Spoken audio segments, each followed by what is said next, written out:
The older it gets, the better it is. Do you get like a very expensive wine from 1000 years ago? Welcome to another episode of Entre Talks, where we share original entrepreneurship stories straight from the source. Today we have Wayne from Holland Engineering Company.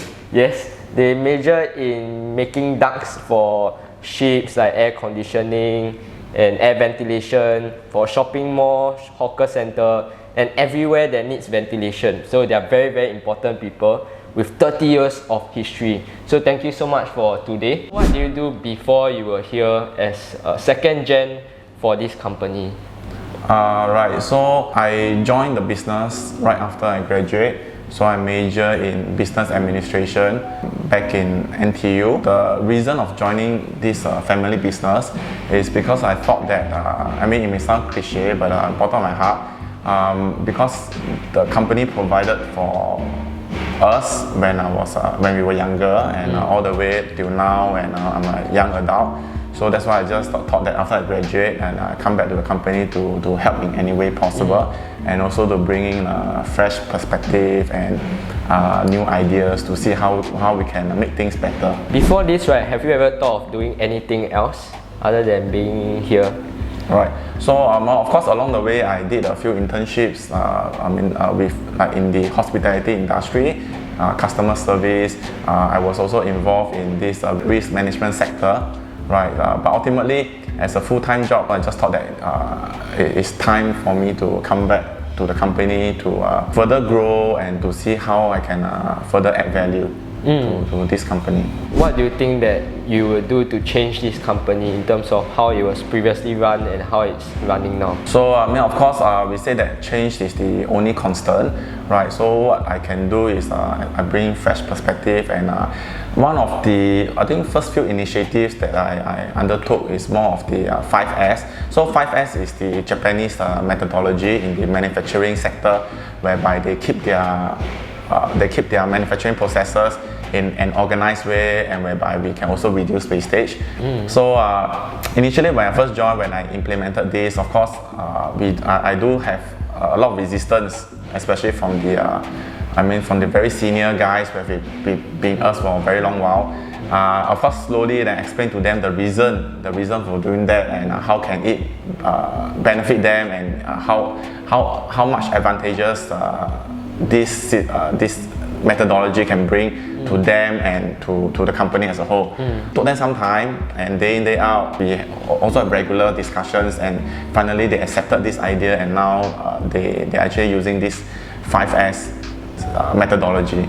Well, that's a very good point, because nowadays, right, especially those companies that has longer history, right, the more senior employees usually face the issue of change, and it's wonderful that you raised it up and was able to recommend us the way to show these more senior members of the company how new perspective can change and better their lives. One more point to add is more of course, when I first joined in as a newbie, right? I think important thing is that when you ask your team to do anything, right, I think it's always to lead by example, right? Because respect is earned and it's not given, right? So how do you earn their respect? Is by taking the lead. For example, there's also, when I first joined, right, I encountered some legal issues. I did an elective on law, and when I was in tertiary education. So I actually also went down to negotiate the deal myself, right? And I do the research on my own, and that's why when we do have a new staff who join in, right, and when she told me that it can't be done, and because I've done that before, right, so because I led by example previously, so I told her that actually this can be done, right? I've done it before within this time frame and all that, so it can be done. So yeah, the important thing is to lead by example. What other values and ways do you try to motivate and try to manage your employees better? One way how do we motivate our staff is we roll out the incentive system, right? So like for example, how do we improve the safety aspect in the production area? We implemented this system whereby we will give up $10 incentive for whoever who gives good suggestion on how to improve. So one of the ways, right, is to draw yellow line. So one of the suggestions given by one of the staff, right, is that they recommended to have like a designated walkway, right, and recommended to have the yellow line to be drawn, so that would be designated as the pedestrian walkway, right. So this is a simple example of how we gather feedbacks from them to further improvise our production safety aspect, right. So this is an incentive on how we motivate them.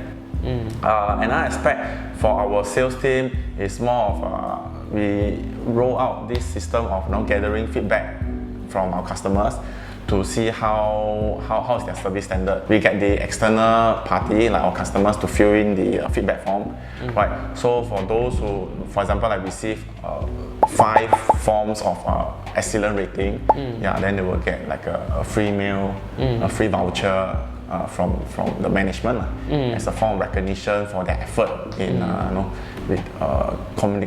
getting in touch with their customers. So can I say the 2 things that you have mentioned is involving your employees in terms of improving the operations of your company, and secondly rewarding them for their competence and their ability in the company. Is there any more tips that you implemented in the company? How do we motivate them? To have regular conversations with them, to really understand any difficulties they are facing, or any thing they would like to share. Because I guess human to human interaction, other than just a very, I would say, quantitative aspect, is also more of a qualitative aspect where they feel that you really care for them, rather than it's just very transactional, as in just employer or employee relationship. So it's good to have regular conversations with them to find out how they are doing, or maybe just a simple like, hey, how's your day?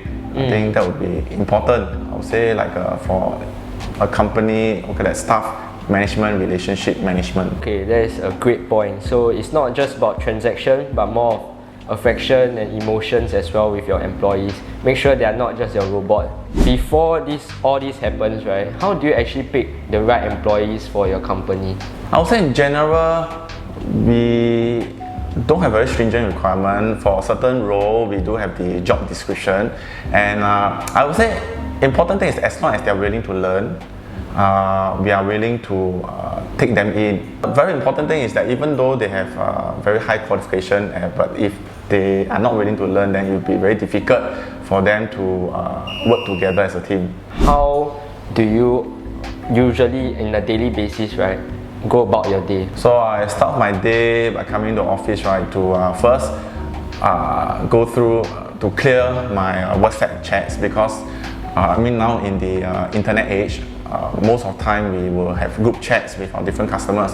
So I want to clear them to see any inquiries, and how can we further assist our customers in whatever questions they have, right? Of course, we do have a team to take care of their individual customers. I start my day by overseeing to see anything that's outstanding and requires my input, right? Then after that, I will also look through my email to clear off any outstanding issues, and of course, I need to look through the quotations to ensure that things are in place, to ensure that what customers require is what we can do, and what we can do, we can also let customers know of our capabilities. Because most of the time is the sales team may overpromise on what we can deliver. That's a grave mistake, because that will lead to a bigger disappointment in our customers. Right? So my role, I would say, is serve as a linkage between the operations and the sales team. So when those incidents happen, when the staff overpromise to the customer, right, what do you do to mitigate that? The salesperson would contact customer to do the service recovery, right? To, of course, first is to apologize. In anything that we do, of course, when something happens, whether are we in the right or wrong, it's a good gesture to first apologize, because that will bring down, that will calm the customer down. That's the very first thing. Whether or not we are right or wrong, I think we cannot have this ego. So in customer service, first is to calm the customer down and to apologize first. Right. Then after that, if the customer still insists on no, it's not a certain matter, then I will give the customer a call to further discuss to see how we can further assist them. Yeah, so the first layer I would say is the salesperson to do the service recovery, and followed by the second level will be myself. Right. At least we let customer know that actually it's being escalated, and our company actually value this relationship, and that we even put in someone of a higher position to see how we can further assist. I hear a lot of customer service terms here. Is it because you have worked in the customer service field previously that you have learned this skill? No, I mentioned to you that I was in the hospitality, in the customer service, and also I took an elective in the marketing elective back in my tertiary education. So I would say all this, can be put to good use, these concepts. Do you think that before somebody starts a business or before somebody operates a business, right, it's very essential that they learn these skills first? Yes, and yes. Why do I say so? Because when you start a business, right, I think you must be willing to serve, and of course passion you must have, right? You must have a passion. Customers, right, there's wide range. Yeah, so you really need to hear them, understand them, and then you can captivate them. Some who appreciate you, and of course there are some who are really picky, right? And being picky, if you look at it from another perspective, is also a good thing, right? Because if they have expectations of you, they also have expectation of themselves, right? And also they need to hold themselves accountable for what they expect of you, right? So it really depends on how you see things, right? For how I see is that if the more picky you are, actually, the more I like you, right? Because you actually have high standard for yourself, right? That's why you expect us to match your standard. So is there any other skill that you think is essential in operating and managing a business? I would say you must be willing to learn. Right, you can be of high caliber. You can be really intelligent, right? You must be willing to learn. Even I would say from your senior staff or staff who may not be as well educated as yourself, right? Because everyone bring along with them a wealth of experience, and this is something that perhaps we may not be able to learn it from our schools, right? And they learn it actually through their life, and so they must be willing to learn. For somebody that wants to join your industry, right, like duct engineering industry, right, maybe as a worker or they want to start business, what is one advice that you give them? They have to be prepared not to be in a comfortable environment. Right. Okay. For the nature of our work, we are not situated in the finance industry or in the tertiary industry. Ours is more of in the construction manufacturing. First, I believe just when you enter our workplace, you will hear noise, knocking of the metal sounds and all that. So, and also we are, first location-wise, we are not situated in a very convenient location. So, and second is that the nature of the industry don't allow you to really be in a comfortable environment. Like for my scope of work, we need to travel to, I would say, job sites to really inspect the place to ensure that everything's in place. So yeah, but if you are willing to learn and if you stay in the industry long enough, this will be a very exciting sector that moving forward, yeah, it's very beneficial in the long run. Then what is the most weirdest place you have to go for this job? I went to a nightclub. One of the vendors, he runs a nightclub, and wanted us to go there to see how we can repair a certain portion of the ventilation system. That was, I think, the first few times I went in, and that's how I realized that, this is how a nightclub looks like. You never go nightclub before that? Before that, no. So did it look very cool to you? Yeah, it's an eye-opening experience. Something new. So he's the guy that saves us from having heat stroke at the club. Yes. Yeah. During that time, right, after that, do you get free drinks? If you can strike a good rapport with him, everything goes. Do you get like a very expensive wine from 1,000 years ago? There's also one saying that says that relationship is like wine. The older it gets, the better it is. So relationship is really up to individual to build. That's very true. So can I say that if we want a guest list in the club, we should work in your industry? You can PM me. Yeah, we can chat more on that. What are the difficulties and things that you have to go through that's not very easy? When I first joined, I'm a newbie, a greenhorn, right? Why should they take my instruction? So Yeah, you have to show them, lead by example, show them that this can be done, and show them that actually if you can do it, so can they, and there's no reason for them to say no if I can do it myself. I mean, to put it bluntly, things need to change and be better. What is the most fulfilling thing about doing this job? I would say when you see the entire job or project that's been done up, then you will feel a sense of satisfaction that actually you may not be the whole project, but you're part of the project that make the entire thing successful. Strongest aspect is as good as the weakest link, right? So the entire project, I mean, or you see the entire building, right? It may be fabulous, but without the cooling system, then you won't feel comfortable, right? And that spoils the essence of a nice looking building.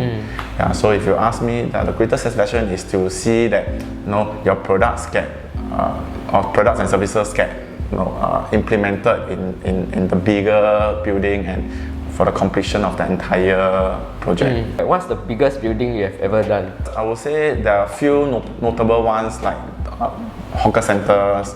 We were also involved partially with this Terminal 4, a portion of it. Yes, and 10 years ago when they have the Marina Bay Sands and Resorts World Sentosa, we supplied a portion of their items as well. So mostly it's about collaborating with other companies that do the same thing as well? No, collaborating with other companies that do different things. Yeah, so for example, they do the installation service and we focus on our core, which is the manufacturing. It's about complementing one another's services. So in a big project, can I say that the most important thing is being able to work with other companies and being able to communicate well? Totally. No man is an island. You always need friends and I would say partners for the entire thing to work.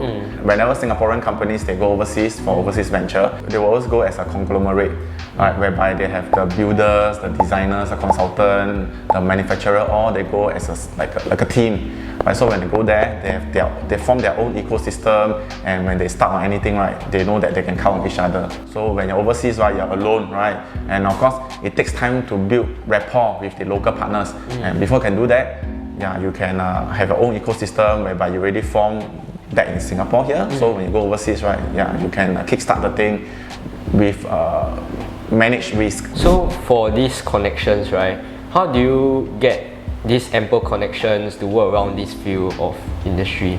Customers can become a friend, right? I mean, you also attend like networking events.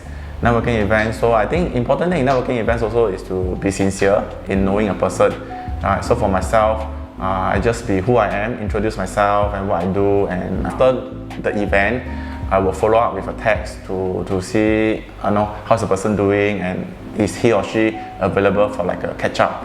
No agenda, just to get to know the person better, right? Because it's always a relationship first, then I would say transactions or business second. But that again, relationship takes time to build.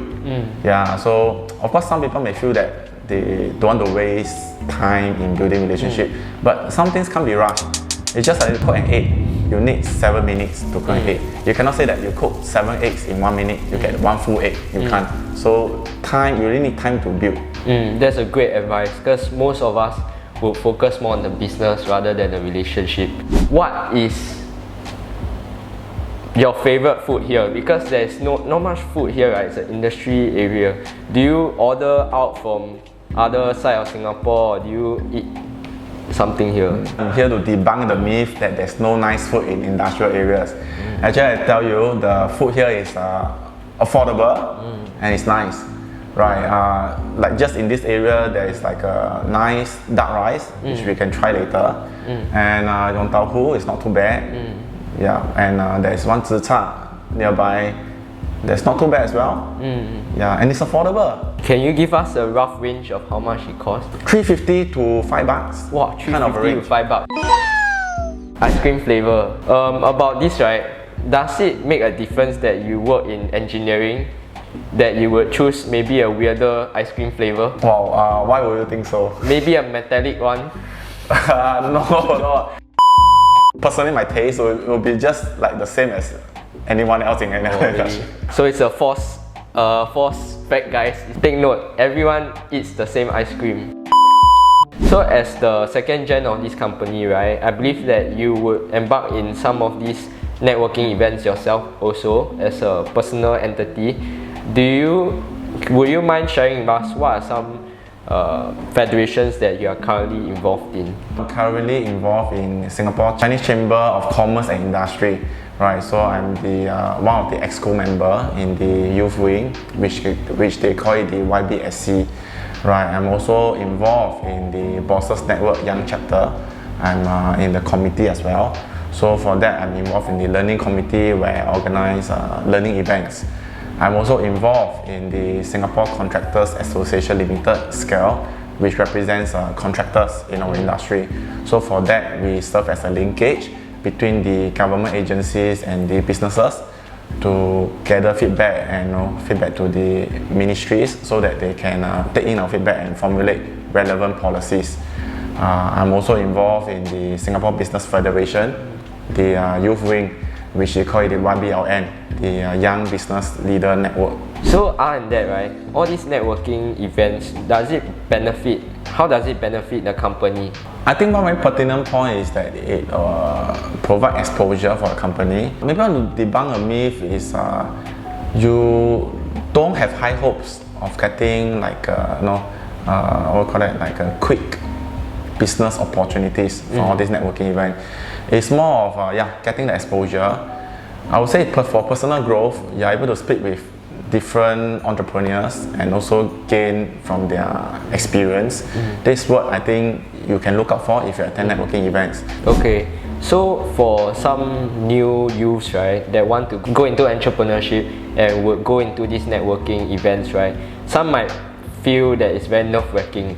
How do you recommend that we combat that feeling? That's a very good question. I do receive that from some of my friends who intend to kickstart these networking sessions. I myself, whenever I attend networking events, sometimes I also have this like a butterfly in the stomach, whereby I feel nervous before attending the event. So before that, right, before I attend the event, you can tell yourself, don't worry, you can do it.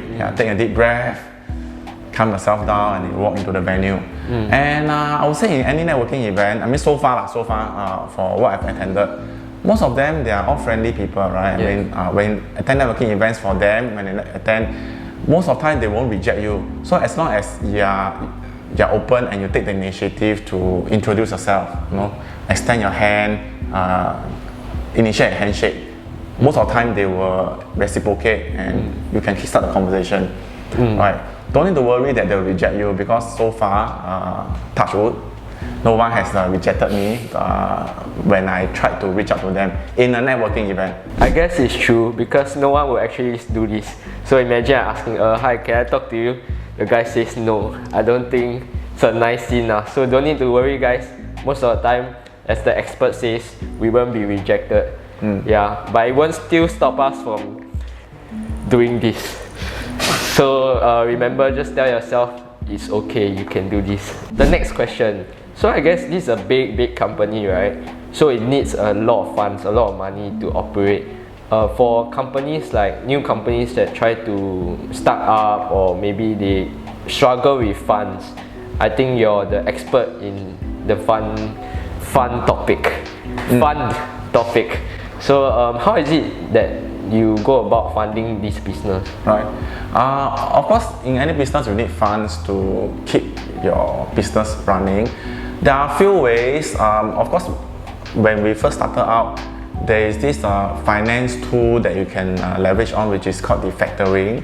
So it's where you trade in your invoices to the bank, and the bank will pay your suppliers first, and they will add the funds from you at a later period. Of course, they will take a cut of a certain percentage. It's like the opportunity cost because they are taking the risk for you. So that's one tool that you can consider. The second tool is, of course, you take bank loans. To finance your operations. And the third is that you use your own company funds for your growth, for your whatever ventures that you want to go into.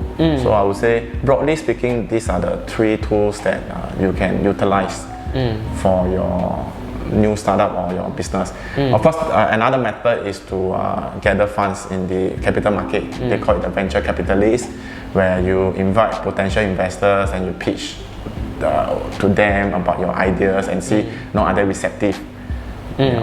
Yes. So about the first part, right? What if the invoice, right? The customer don't want already. He go Dubai. Then after that, he just like abandon this whole project. Then what would the bank do? Would they knock the door, ask loan shark to bang the door down?